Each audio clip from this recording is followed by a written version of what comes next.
is up, Spartans? Batman from TST Gaming here to keep you updated with everything Halo. But before we get started, please subscribe for more content like this in the future.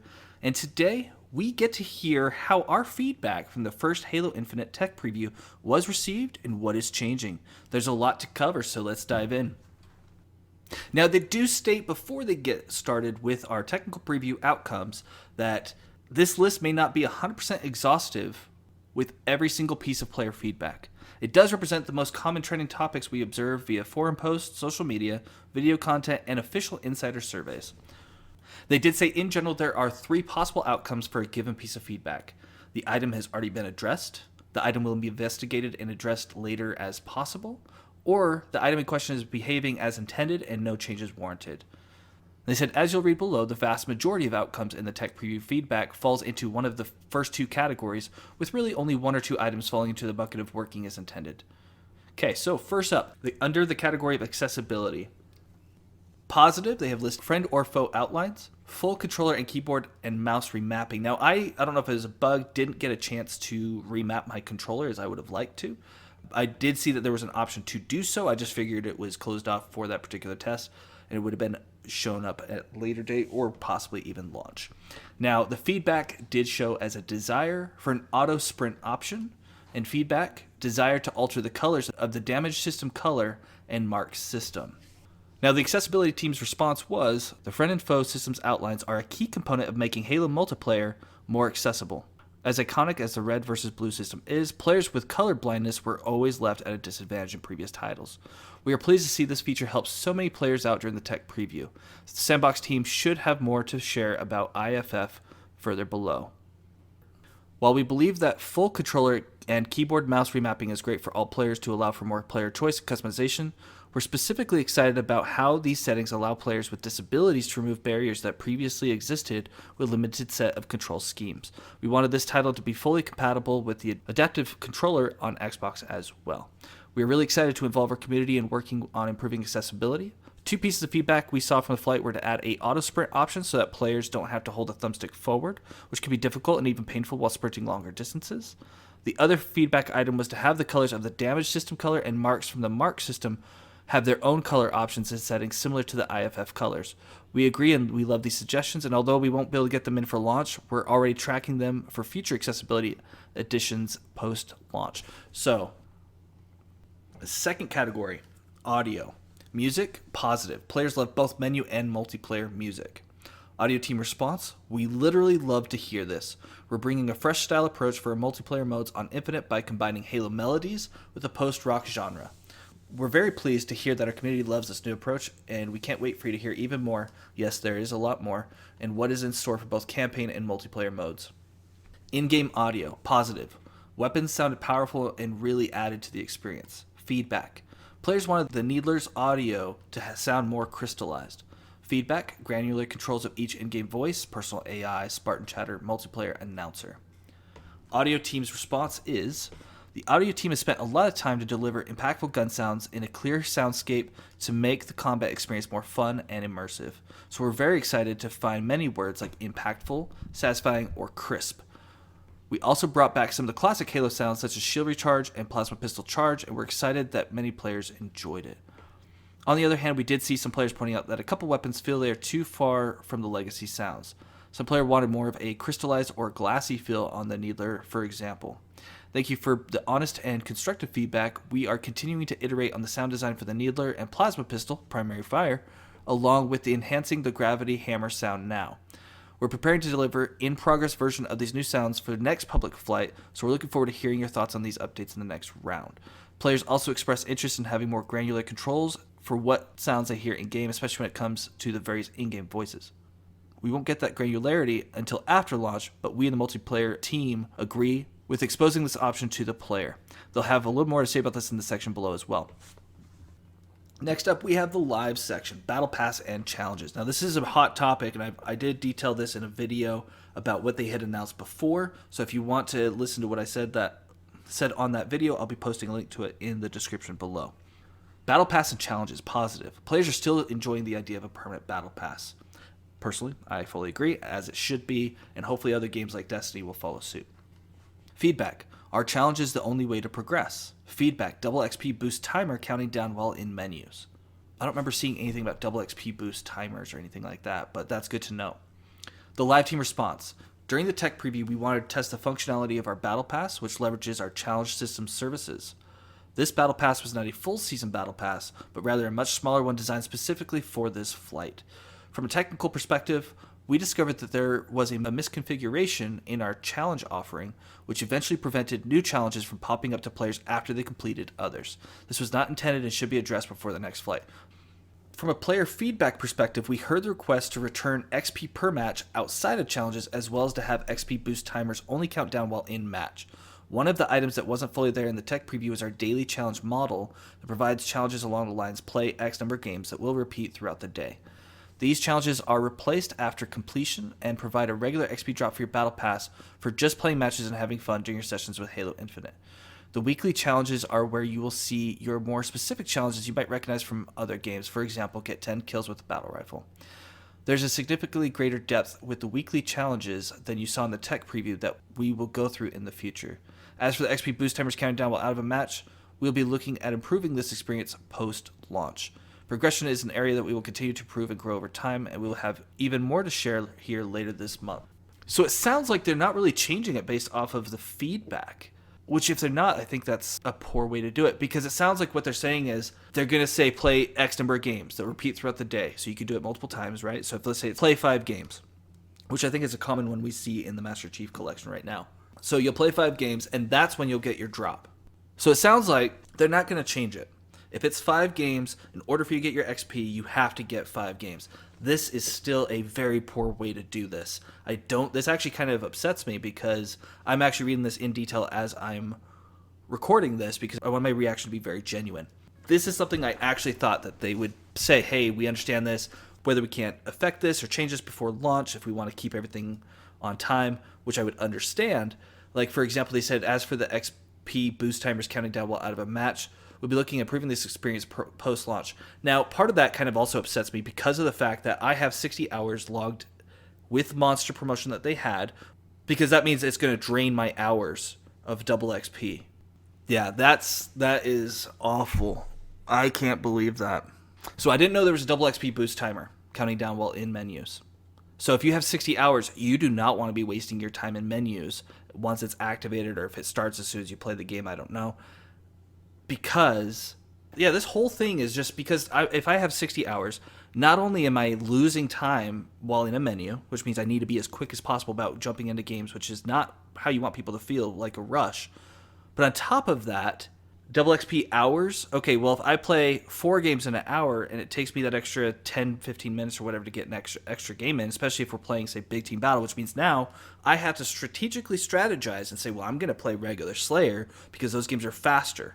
I'm going to play Slayer, not objective. I'm not going to play weapon drills. I'm not going to play campaign. I mean, obviously I'm going to play the campaign because I don't want any spoilers, but they're making me now have to choose the way I play based off of my XP gains.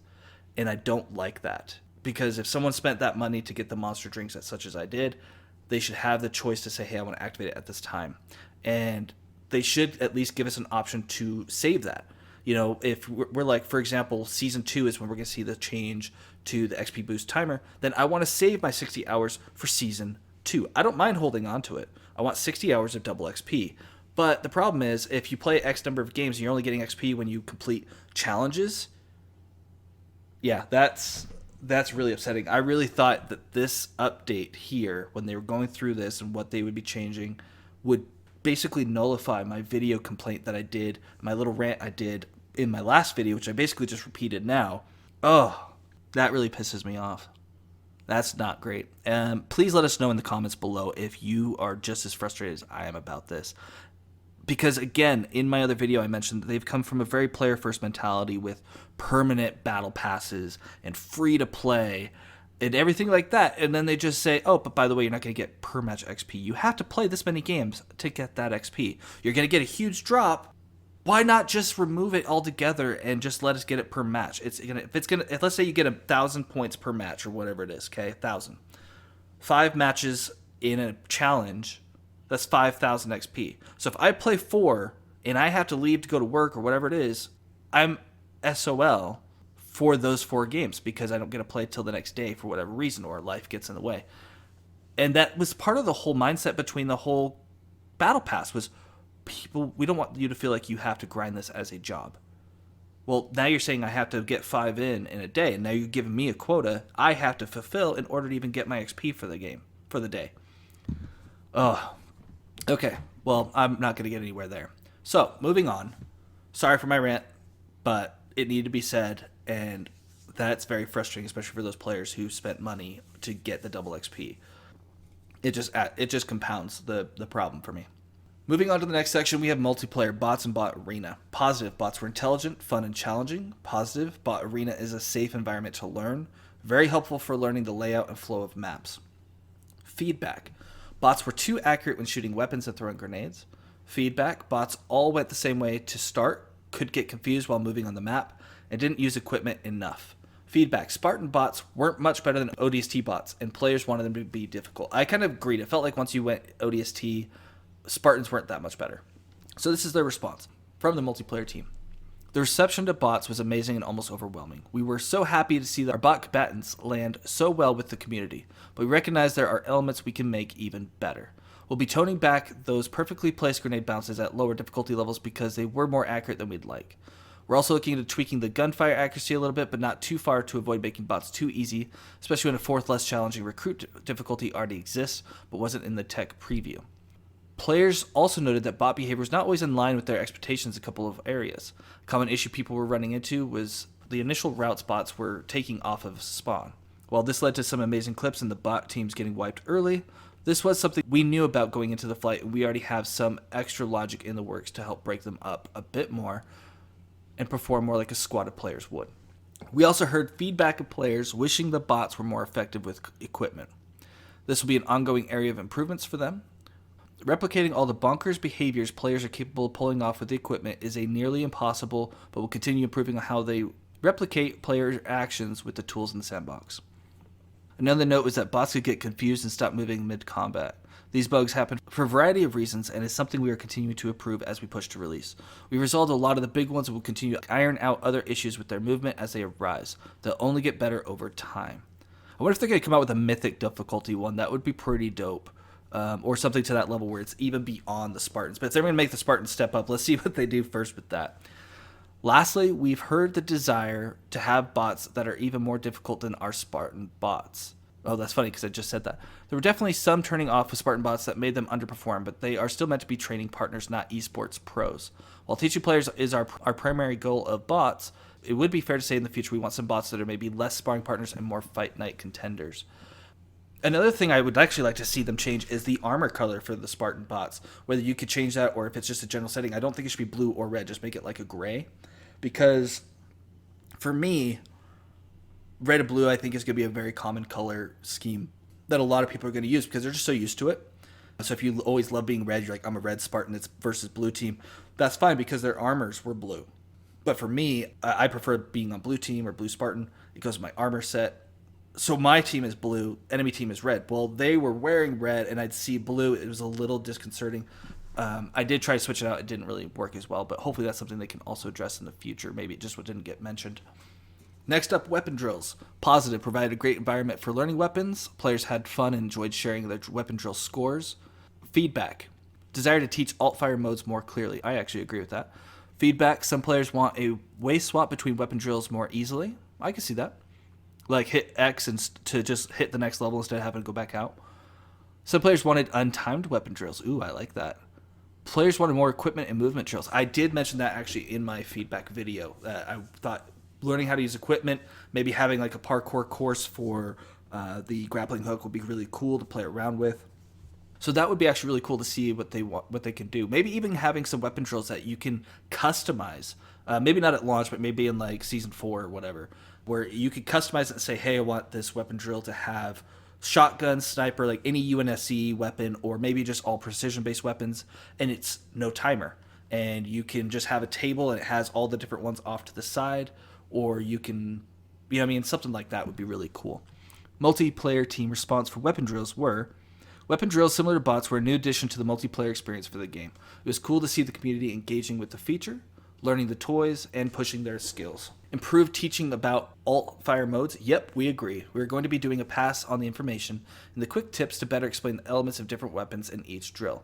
Post-launch, we are already investigating options to better explain the nuances of each weapon in the drills. At least the quick tips is going to be a good way to minimize any issues with learning it, at least until they can actually put it more fully into the drill. So I think that's a good workaround.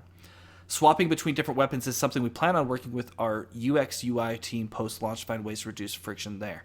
There's also another Academy feature called Training Mode that will be in our next flight that will allow players to quickly swap their loadouts via in-game menu.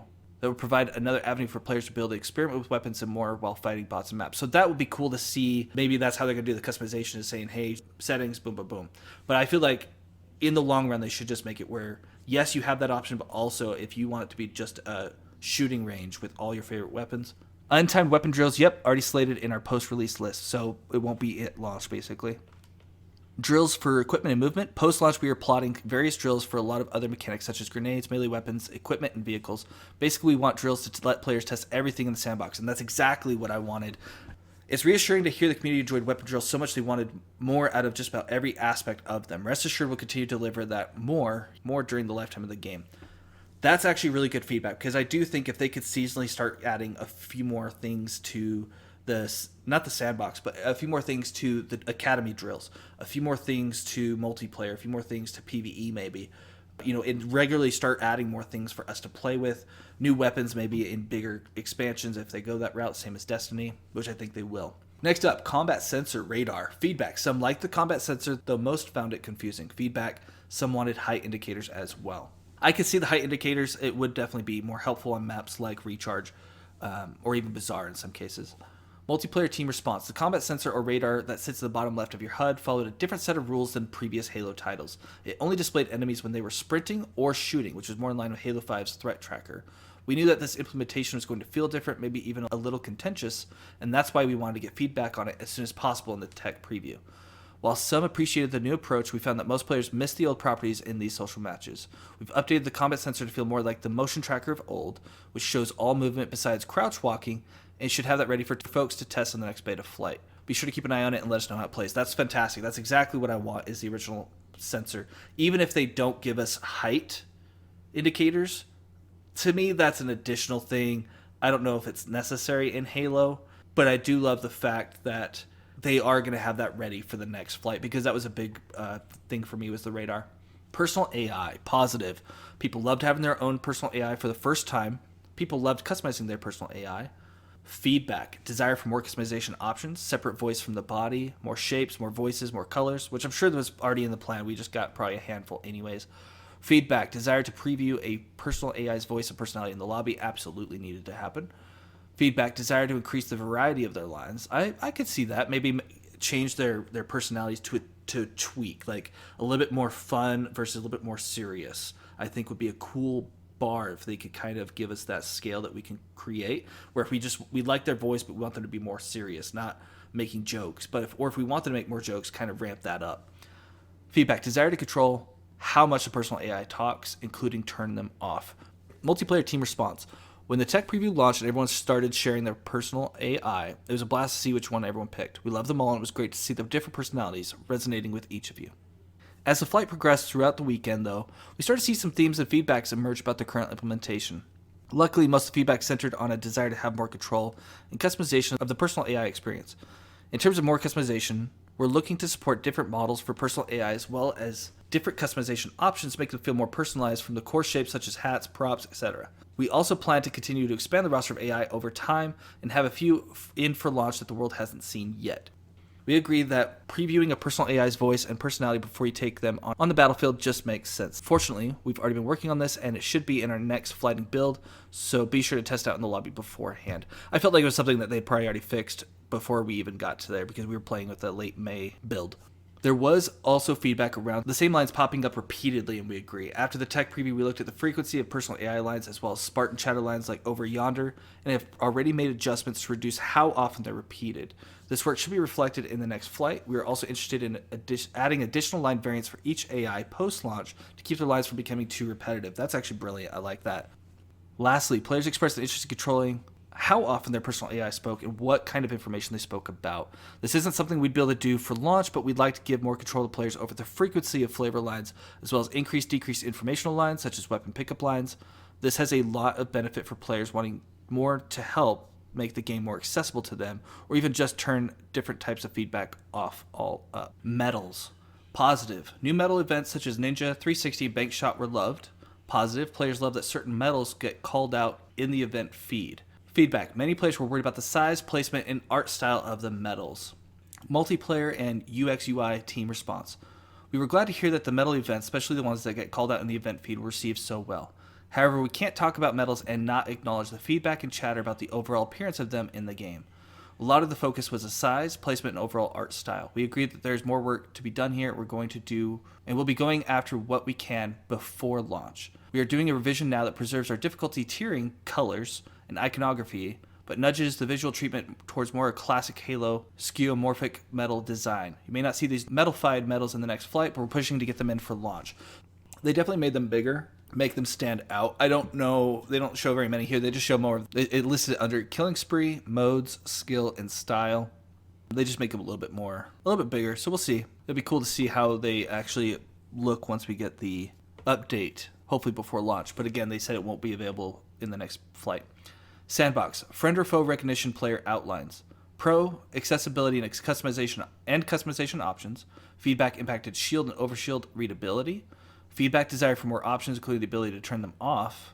Feedback desire to have an opponent's gamertag appear above their head. Sandbox team response. Going into the tech preview, we really wanted to get feedback on our friend or foe IFF system. So we were really happy to hear everyone's thoughts online and in our surveys. Considering this was one of our larger changes in the game, we were delighted to hear that the increased accessibility and player expression landed as well as it did. It wasn't perfect though, and we know it. We've already made significant FX changes to better communicate the health of a target. You should always know if you're fighting a player who has an overshield, full shields, weakened shields, or broken shields. You'll be able to see these improvements in our next flight. As for more options, such as turning outlines off entirely, we'll need to explore how realistic this is given our timelines for launch. We're always in favor of providing more options to our players, but it's very likely we won't be able to provide this until after launch. A common note was to have the player's gamertag appear above their head when looking at them. We completely agree, and we can confirm that names weren't showing up due to a bug. A few of you noticed that we had an option to display gamertag or service tag in game, but it just wasn't working in this build. This fix may or may not make it into our next flight, but it will be in for launch. Aiming. Feedback. Performance impacting aim. Feedback. Some felt the default sensitivity was too low. Feedback desire for axial dead zone controls. Note confusion around zoom/smart scope. Sandbox team's response. Aiming, similar to IFF, was another area we really wanted to dive into with the tech preview. While we know performance in this build wasn't great and impacted aiming, we still received tons of valuable input from all of you. The data and feedback from the tech preview has directly informed decisions and improvements we've made to aiming. First, we've increased the default sensitivities for both M&K and controller players, including while zoomed in on weapons with 5x scopes and above. Second, we have since exposed axial dead zones controls in the settings. You should see these improvements as well as performance increases in the next flight. A last note here was that there was confusion around the zoom function on weapons without scopes. Many of you were curious if it changed a weapon's aiming traits or increased its effectiveness at range, similar to Halo 5's Smart Scope. This is not the case for unscoped weapons in Halo Infinite. Similar to many previous Halo titles, scoped weapons will have benefits due to their scopes, but unscoped weapons will perform the same regardless of its zoom state. Players will see a decrease in field of view, or FOV, but no, there is no underlying change to these weapons when zoomed in. And that's how it should be. Like when you snipe, you can body shot and then swap to a pistol and, finish them off or whatever. Weapons. Positive overall weapon balance felt great. Positive ability to drop weapons is appreciated. Feedback. S7 sniper and skewer were difficult to use. Split feedback. Hammer feels too strong, but also too slow. Sandbox team response. The positive reception to the overall weapon balance was great to see. We will continue to tune weapons throughout the lifetime of the game, and this work is never really done. We were also happy to see so many of you enjoyed having the ability to toss a weapon to a teammate without needing to find a weapon to swap out for it first. The two weapons we saw the most chatter about were the S7 sniper and the skewer, with focus on how difficult it was to aim while scoped in. The performance and aiming improvements mentioned above should help there. We'll also be tuning some of the aiming on the S7 sniper for this next flight, and look forward to hearing your feedback about it. It did feel a little off to me. Lastly, we saw the Gravity Hammer get a lot of attention on recharge. Some players enjoyed that it had its own unique role in the sandbox and wasn't just another sword. But others felt like the change made it too slow. Overall, the feedback for this weapon was split down the middle between it being too effective and not effective enough.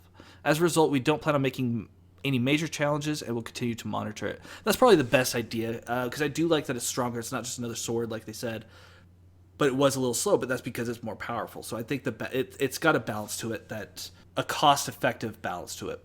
Movement, positive. Sprint's balance was positively received.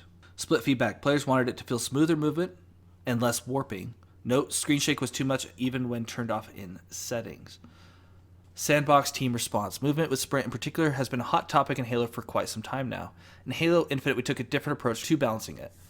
We are happy that the current speed and balance is playing well, but rest assured we'll always be keeping a close eye on movement.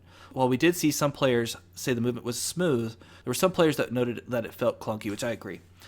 We've seen this feedback come in due to the movement itself or as a result of warping during online matches. We're constantly improving our network model to reduce warping, and we'll continue to monitor this feedback as that work continues. And for the players that noticed the screen shake was present even after setting it to 0, don't worry, that was a bug. It should be smooth sailing for the next flighting build. Equipment. Positive grapple shot was loved by all. Feedback drop all felt too slow and too weak. Agreed. We're getting close to the end, guys. Bear with me. We're thrilled to hear players are enjoying our next take on equipment in Halo Infinite so far. We saw incredible grapple shot plays during the tech preview weekend. We can't wait to see what you'll be able to pull off in the next one. One consistent piece of feedback we saw around equipment was that many players felt the drop ball wasn't effective enough given its current tuning. The intent behind this delay was to make it a piece of equipment we use proactively when preparing for engagements rather than reactive once a fight is already broken out. We also didn't want to make it too durable, causing players to always win when they use the drop ball in a fight. It's meant to cause a slight wrinkle in the fight, not manufacture a full stop in the combat loop. That said, we have reduced the wall drops for deployment time. We're taking a closer look at the durability, but want to assess how the faster deployment impacts gameplay before committing to increasing the health of its panels just yet. This update should be reflected in the next flight, so keep an eye out for it and let us know what you think. I'm looking forward to that one for sure. UX UI. HUD. Positive. HUD clean and streamlined approach was appreciated. Feedback. Some felt the weapon cradle was small. Feedback. Inability to see the second grenade type. Feedback. Some would like HUD customization options. I definitely would. UX UI team response. Feedback around the HUD was interesting to read. Some players loved the new streamlined look, some wanted a more classic design, but most seemed not to mind as long as it was doing its job. We agree that the weapon cradle on the bottom right of your screen did seem a little small. We will be exploring improvements to help make sure it is more legible at a glance post-launch. Oh, that sucks. I was hoping to be in the next flight. There was also good feedback about not being able to see your secondary grenade type. The team agrees that this information is extremely valuable, especially in the heat of battle. This UI change will land in future update. I'm guessing hopefully Season 2.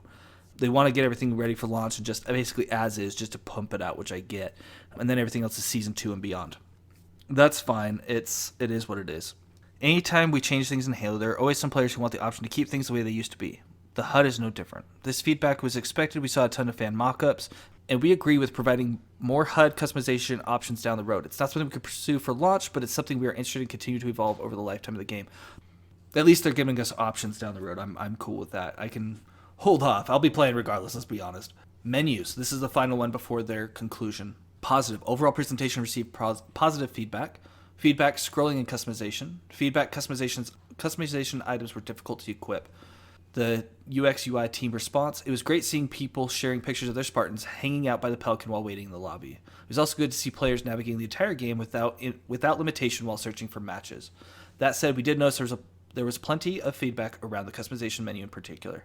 We saw a desire to have vertical navigation or a grid layout similar to Halo 5 instead of horizontal scrolling. That's interesting. I didn't even think of that. We also had many players call out the flow to equip customization elements was not as smooth as they would have liked. There were some bugs impacting these menus, such as equip, not always equipping items, but we recognize there's room for improvement in the overall customization presentation. While the current layout will be what you see at launch, it will continuously evolve with each season. The fact that they even notice that there was plenty of feedback saying that they wanted vertical versus horizontal scrolling, I think them even mentioning that says that that's going to come out in a future update, which is a cool idea, giving us customization, basically. This is their conclusion portion of the article. So if you're with me at this length, I appreciate you. This was a long one. to read through. But I wanted to give you as much information as possible. I didn't want to just skim it and say, oh, this is what's happened, this is what's not, because I feel like almost every line of this information is very important, whether we're going to see it in the next flight, see it post-launch, the reasonings for certain things, because it really influences how we can understand where they're moving in the future. Thank you again to everyone who participated and took time to share feedback during Halo Infinite's first multiplayer technical preview. Partnering with Halo Insiders to playtest and gather feedback is a critical part of our development process that began in the early days of the Master Chief Collection updates and will continue even beyond the launch of Halo Infinite. For more insights into Halo Infinite flighting and multiplayer, be sure to check out our Inside Infinite blog series. I did post their most recent one for August, which I will be putting a link for in the description below. If you want to join us for our next Halo Infinite flight, which will feature 4v4 Arena and Big Team Battle, be sure to register for our Halo Insider program. And if you're already registered, it never hurts to quickly double-check your profile to ensure everything is complete and verified. Remember, you can update your preferences and or opt out at any time.